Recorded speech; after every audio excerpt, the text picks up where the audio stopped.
మీ business ఏదైనా మీ ఊర్లో promotion చేయాలంటే అది సుమన్ టీవీతోనే సాధ్యం. ఇప్పుడే సంప్రదించండి. గోదావరి మళ్లీ ఉగ్రరూపం దాలుస్తోంది. భద్రాచలం వద్ద ప్రమాదకర స్థాయికి నీటి మట్టం చేరింది. భారీ వరదకు స్నానఘట్టాలు మునిగిపోయాయి.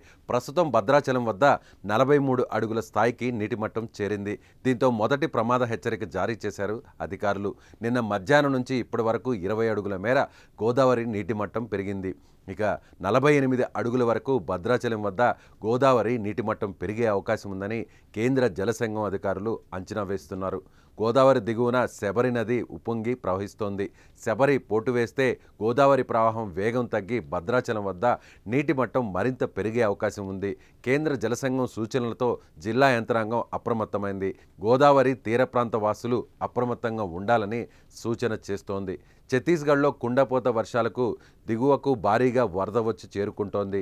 తాలిపేరుకు భారీగా ఇన్ఫ్లో నమోదు కాగా ప్రాజెక్టు 24 గేట్లను అధికారులు ఎత్తివేశారు. ఇంద్రావతి నదికి ఇప్పటికే వరద భారీగా చేరుతోంది. ఈ ప్రభావంతో భద్రాచలం వద్ద గోదావరి ఉగ్రరూపం దాలుస్తోంది.